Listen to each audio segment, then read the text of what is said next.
Ribeirão retomou as discussões para ter o plano de mobilidade urbana. O projeto vai ser abordado em audiência pública e tem que ser aprovado na Câmara.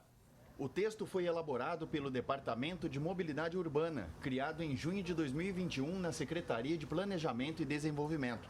De acordo com o governo federal, cidades com mais de 250 mil habitantes têm até abril de 2022 para a elaboração dos planos de mobilidade.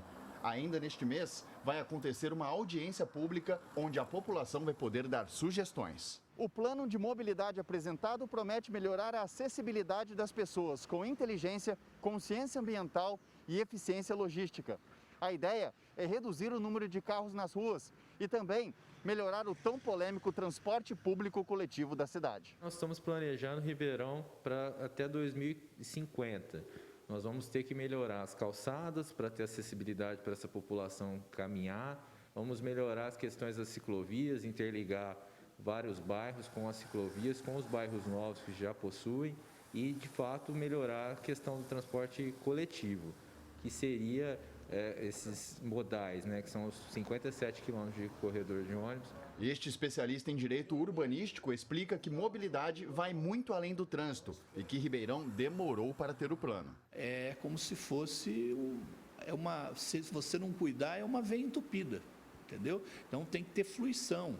Isso leva, por exemplo, o ônibus, o táxi, o Uber, eles têm que ter condições de chegar no local e com conforto. Hoje, Ribeirão Preto tem várias obras viárias em andamento. O advogado se mostra preocupado por essas construções terem sido planejadas antes do plano de mobilidade urbana existir. Vou dar um exemplo, o que é falta de projeto e tudo mais. Por exemplo, se duplicou a Adelmo Perdiza, ficou maravilhoso e, de repente, o acesso ali no ponto mais ou menos do Santa Teresa foi interrompido.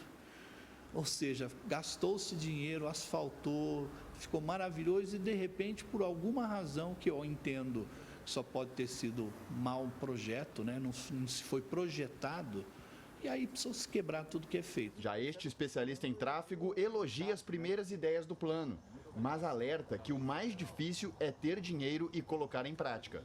Ele lembra que 5 obras da cidade estão paradas por conta de problemas com as vencedoras das licitações. As ideias que tem o plano já existem há muitos e muitos anos nas cabeças dos técnicos que gerenciam a mobilidade das cidades grandes, como Ribeirão Preto.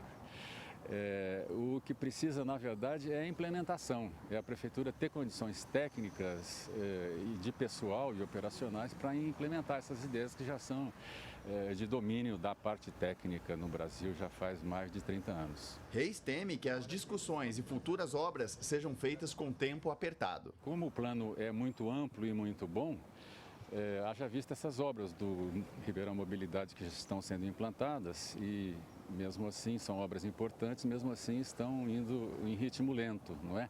Depois que tudo isso estiver pronto, vai ser muito melhor para a cidade, principalmente para os cidadãos que utilizam do transporte coletivo.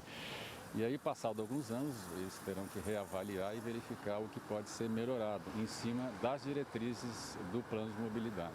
O secretário de Planejamento prevê que a nova lei esteja aprovada no início do ano que vem. A partir daí, todos os novos bairros devem ser construídos dentro das regras e um orçamento deve ser definido para readequações. Governar é escolher, né? Então chegou a hora da mobilidade, todas as principais obras de Ribeirão Preto está focada nessa questão e nos próximos anos nós vamos ter que continuar esses investimentos pesados na mobilidade. Samuel Santos para o Jornal da Clube. Para falar mais sobre esse assunto, recebemos aqui no canal digital da Clube o especialista em administração pública, o Rafael dos Anjos. Rafael, toda essa definição tem que estar pronta até abril do ano que vem. Agora, é um assunto extremamente complexo, né? Muito complicado a gente falar de mobilidade urbana em tão pouco tempo. Uma ótima tarde a você, bem-vindo aqui. Ótima tarde, André. Boa tarde a todos vocês que nos assistem no Jornal da Clube. É sempre esse afogadilho para se discutir um plano tão importante para a cidade. A gente está falando de uma legislação de 2012, a Lei 12.587 de 2012. Ou seja, a gente tem praticamente 9 anos para isso ter sido discutido na cidade. O que tem que ter minimamente que o artigo 24 dessa lei prevê? Você precisa planejar o transporte público, a circulação viária, a infraestrutura de todo o sistema de mobilidade urbana, a acessibilidade das pessoas com deficiência ou pessoas com restrição de mobilidade. Você tem que fazer a integração entre os transportes públicos e com os privados, e inclusive com os não motorizados, a operação do transporte de cargas, as áreas de estacionamentos públicos e privados, os instrumentos de financiamento do transporte público. A gente está falando repetidamente aqui no Jornal da Clube sobre a questão do financiamento urbano, que a prefeitura está subsidiando o transporte público de Ribeirão. Então, tudo isso tem que ser pensado e tem que ser discutido. Não basta estar na cabeça dos técnicos, precisa ser discutido com a população.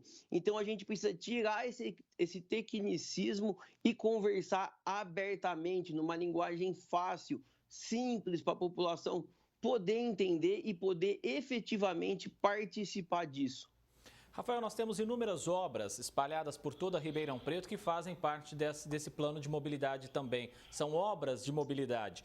Muitas estão paradas nesse momento, não tem nem prazo para retomar. Então, como essas obras, esses empreendimentos vão entrar dentro desse plano?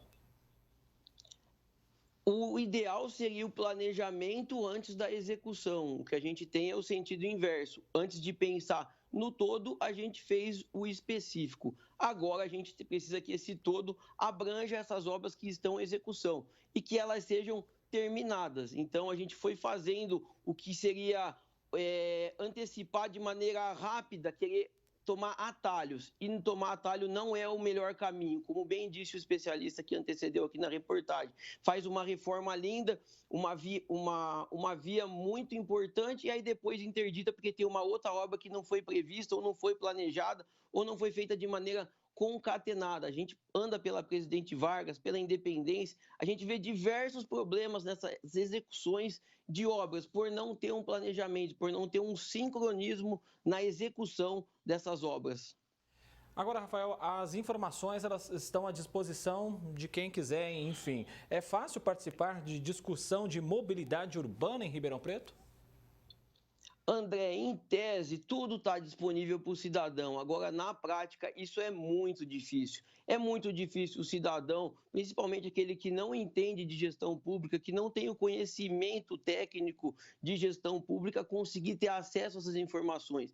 E isso a prefeitura precisa repensar. Enquanto o cidadão não conseguir entender isso, é como se essa informação não tivesse disponível. Então, a gente precisa tirar o tecniquez e falar a linguagem da população. Se a população não entende aquilo, não consegue acessar de maneira fácil, o que a gente teria que ter na cabeça do servidor é que aquilo não existe. Ou seja, enquanto aquilo não estiver acessível para a população, numa linguagem fácil, acessível, que ela consiga discutir no seu bairro isso, é como se aquela informação simplesmente não existisse.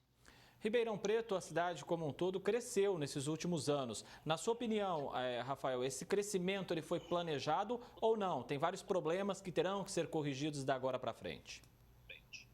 Ribeirão é uma cidade que ela conta com grandes avenidas, então você tem corredores viários. Ela não foi pensada como um todo, precisa ser aprimorado, mas tem muitos aspectos positivos nessa expansão urbana da cidade de Ribeirão Preto. Mas sim, tem muitos pontos a serem melhorados, muitas inovações que podem ser feitas, muitos aprimoramentos que podem ser tirados do papel e implementados, porque não basta ter a ideia, não basta ter um corpo técnico que sabe fazer, a gente precisa executar essas ideias para que a população usufrua desses benefícios que todo mundo pensa e sonha para a nossa cidade. Agora precisa sair do sonho para a realidade. E a gente vai acompanhar tudo isso bem de perto. Obrigado, Rafael dos Anjos, especialista em administração pública, mais uma vez a sua presença, a sua participação aqui conosco.